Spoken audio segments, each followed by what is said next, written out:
Hello everyone, कैसे हैं आप सब। Welcome to our platform learn it by Naresh. आज हमारा चैप्टर है class 8 chapter number 7 civilising the native educating the nation.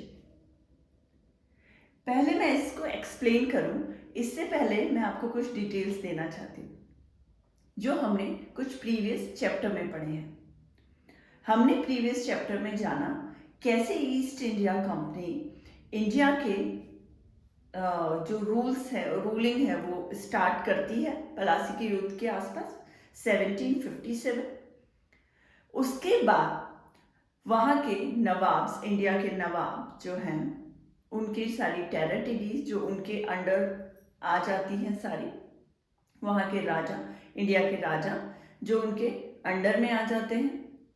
हमारे जितने भी ट्राइबल्स हैं, जो हमारे लोग थे, वो लोग जंगल की तरफ चले जाते हैं क्योंकि उनको उनका रूलिंग पावर, अंग्रेजों का रूलिंग पावर पसंद नहीं आता। और धीरे धीरे क्या होता है, वो लोग फाइनेंशियली बिल्कुल नीचे की तरफ लो होते जाते हैं।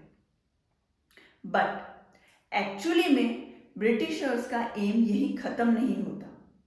उन्होंने रेवेन्यू कंट्रोल कर लिया, राजा नवाब्स को कंट्रोल कर लिया, वहाँ के ट्राइबल एरिया को कंट्रोल में कर लिया, मगर फिर भी उनका अब एम क्या है, आगे वो क्या करना चाह रहे थे, उसी पे हमारा ये आज का चैप्टर स्टार्ट होता है। Civilising the native. What is the meaning of civilising? Civilising का मतलब होता है उनको बढ़ाना, पढ़ाना, थोड़ा होशियार बनाना।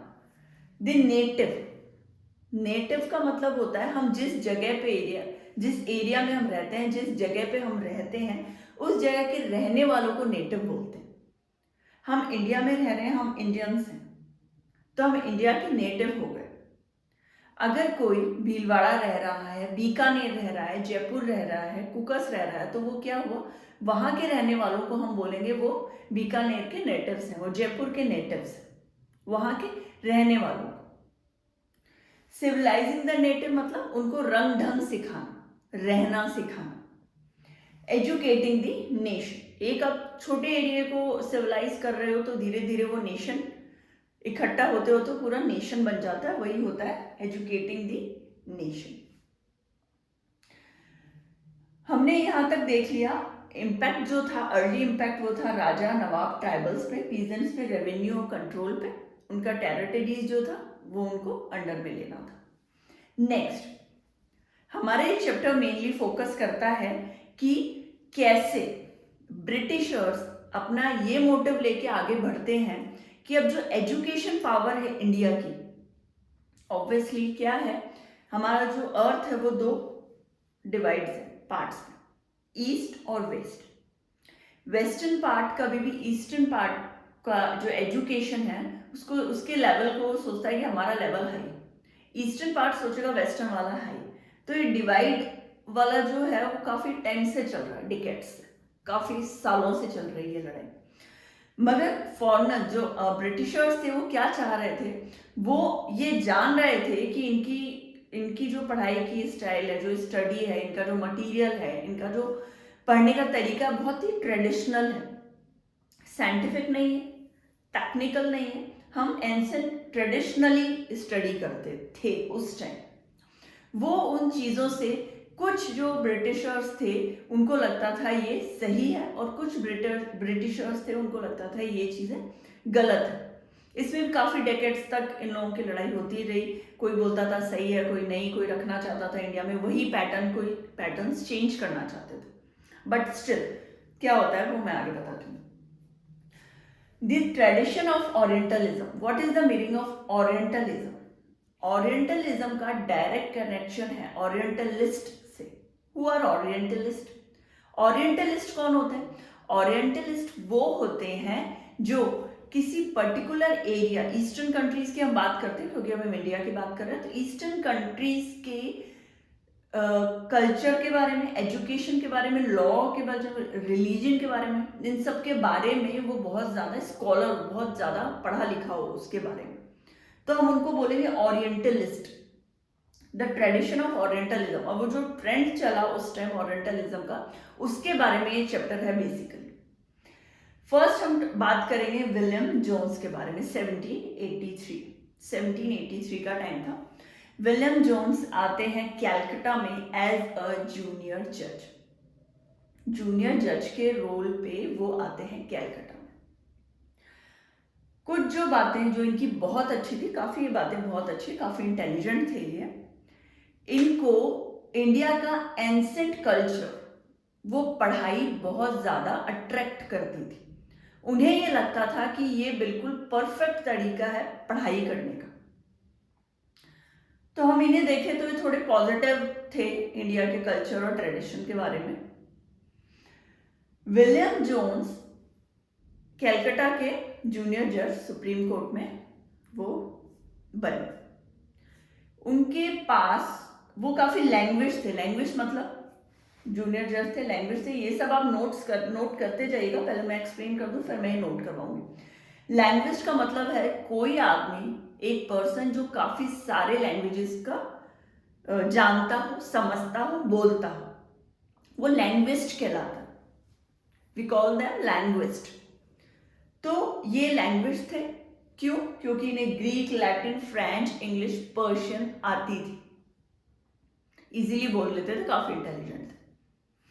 और उन्होंने संस्कृत यहाँ के पंडितों से सीखी थी, इंडिया के पंडितों से। जब उन्होंने कल्चर के बारे में बातें करी, कल्चर के बारे में जानना चाहा, तो उन्होंने क्या किया, धीरे धीरे पंडितों ने उन्हें संस्कृत भी सिखाया। तो वो संस्कृत भी लर्न कर रहे थे इंडिया के पंडित से, काफ़ी इंटेलिजेंट थे। ये हम देखें तो ये थोड़ा पॉजिटिव में हम इनका नाम लेते हैं, विलियम जोन्स का, ब्रिटिशर्स में से एक, कुछ ब्रिटिशर्स में से एक। अब इन्होंने क्या किया, इनको जब समझ में आने लगी चीज़ें, ये उस आइडियल आप बोल सकते हो, इनकी जो आइडियोलॉजी थी वो ये थी कि इंडिया सही है, तो वो उसके बारे में अच्छी बातें लिखेंगे, अच्छी ही बातें कहेंगे, अच्छी ही बातें सोचेंगे इंडियंस के बारे में। तो इनको ये था मैं उसी तरीके से इन लोगों को पढ़ाऊँ, उसी तरीके से मैं इनको आगे बढ़ाऊं जो ये ऑलरेडी ट्रेडिशनली जिस तरीके से चल रहा है, जैसे कि पाठशाला वगैरह में पहले पाठशाला होती थी, पाठशाला के उसी पैटर्न में मैं रखूं, मगर मैं इनको थोड़ा और आगे बढ़ाऊं, ये इनकी सोच थी। इसीलिए खुद पहले पढ़ रहे थे संस्कृत कि मैं इनके जैसा बनूंगा तभी तो मैं इनको टीच कर पाऊंगा। मैं अगर पढ़ी हुई नहीं होंगी किसी सब्जेक्ट को तो मैं कभी आपको नहीं एक्सप्लेन कर पाऊंगी। तो इनको लगता था मैं पहले उस चीज़ के लिए बिल्कुल परफेक्ट हो जाऊं, मैं एक टीचर बन जाऊं उसको पढ़ के, और उसके बाद मैं इन लोगों को उसी बारे में नॉलेज दूं, उसी बारे में एक्सप्लेन करूं, समझाऊं। इन्होंने, इनके ही कुछ फ्रेंड्स थे, दो जो फ्रेंड मान लो, या वो भी एक ओरिएंटलिस्ट थे, वो भी पॉजिटिव ही, हम उनको भी वैसे ही देखते हैं, क्योंकि वो भी ये मानते थे कि इंडिया का ट्रेडिशन, इंडिया का कल्चर, इंडिया की एजुकेशन बहुत अच्छी है। वो कौन थे? एच.टी. कोलब्रुक और नथानियल हैलहेड। ये दोनों इनके साथ से सहयोगी थे, इनके पार्टनर्स थे। इन्होंने सेटअप किया था एशियाटिक सोसाइटी ऑफ बंगाल का, एशियाटिक सोसाइटी ऑफ बंगाल का, और एक जर्नल, एक मैगजीन उन्होंने प्रिंट करवाई थी, उसका नाम था एशियाटिक रिसर्चेस। ये बहुत ज़्यादा इंपॉर्टेंट है, काफ़ी बार एग्जाम्स में आ चुका है, तो आपको ये बिल्कुल याद होना चाहिए। ये नोट्स मेरे एक्सप्लेन करने के बाद आप आराम से लिख लीजिएगा। इनका सेटअप था एशियाटिक सोसाइटी ऑफ बंगाल का, और दूसरी चीज़ जर्नल इन्होंने प्रिंट करवाया था एशियाटिक रिसर्चेस। दो चीज़ें। किन दो लोगों के साथ, कौन थे इनके पार्टनर्स? एच.टी. कोलब्रुक, नथानियल हैलहेड या एन हैलहेड। आप इसको याद करने के लिए लिख सकते हैं, नथानियल हैलहेड है पूरा इनका नाम। ठीक है। एक इन्होंने सोचा मैं सेटअप कराऊं मदरसा का। मदरसे जो जानते हैं आप क्या होता है, वहाँ पे बेसिकली इस्लामिक, अब तो पूरा पैटर्न चेंज हो गया है। पहले और भी काफ़ी लैंग्वेज मदरसे में बताई जाती थी और पढ़ाई जाती थी। उन्होंने कैलकाटा में पहला मदरसा स्टार्ट किया था 1781 में। ये भी काफ़ी इंपॉर्टेंट है। मदरसा कहाँ था? 1781। किस जगह पे? कैलकाटा में। वहाँ क्या पढ़ाई जाती थी? अरेबिक, पर्शियन और इस्लामिक। इनके बारे में बताया जाता था, इनका ट्रेडिशन बताया जाता था और इनकी डिटेल्स दी जाती थी बच्चों को। जो बच्चे आते हैं, छोटे छोटे बच्चे पढ़ने के लिए, अभी भी मदरसे होते हैं, तब भी थे। एक इन्होंने हिंदू कॉलेज स्टार्ट करा है। हिंदू कॉलेज में वो संस्कृत की जो टीचिंग है वो करवाते थे। 1791, पूरे पूरे 10 साल बाद। पहला क्या हुआ? 1781 कैलकाटा मदरसा। 10 साल बाद एग्जैक्टली 1791 में संस्कृत। मदरसे में क्या था? Arabic, Persian, Islamic law. Hindu college में क्या है? संस्कृत की पढ़ाई, संस्कृत सिखाई जा रही थी। ठीक है, अब हम आगे बढ़ते हैं। उनमें से ही ये सब हमने समझ लिया। अब कुछ ऐसे लोग थे जिनको बिल्कुल भी पसंद नहीं था कि हम इस ट्रेंड के साथ चले, हम ये ओरिएंटलिस्ट जो है उनका साथ दें। वो ये सोचते थे कि ये जो ट्रेंड है, ये जो ट्रेडिशनल, ये एंसेंट पढ़ाई है, जो बिल्कुल बकवास है, किसी काम की नहीं, ना तो इनमें कोई साइंटिफिक कोई लॉजिक है, ठीक है, और ना ही ये कोई टेक्निकली उनके दिमाग में फिट होता था कि ये किसी भी तरीके से सही नहीं है। सही जो है वो है वेस्टर्न की पढ़ाई। ईस्टर्न की कोई पढ़ाई अच्छी नहीं है, वेस्टर्न जो तरीका है हमारा वो बेस्ट है, क्योंकि ये तो इलॉजिकल है। इनके जो प्रोसेस, इनके थॉट्स हैं वो इलॉजिकल है, नहीं समझ में आ रहे। पाठशाला हुआ करते थे। पाठशाला को भी इन लोगों ने, जो मैं बता रही हूँ उनके नाम मैं बताती हूँ, वो जो ओरिएंटलिस्ट के अपोजिट थे। ओरिएंटलिस्ट है विलियम जोन्स, ठीक है, कोलब्रुक ओरिएंटलिस्ट है, हैलहेड ओरिएंटलिस्ट है। मैं अब जो जिनके नाम ले रही हूँ वो उसकी जस्ट अगेंस्ट में थे। वो चाहते ही नहीं थे कि इस पैटर्न को फॉलो किया जाए, कि हम इन लोगों को ऐसे पढ़ाई करवाएं जो ये ऑलरेडी कर रहे हैं सालों से। उन्हें लगता था एक तो ये पाठशाला का सिस्टम बिल्कुल बेकार।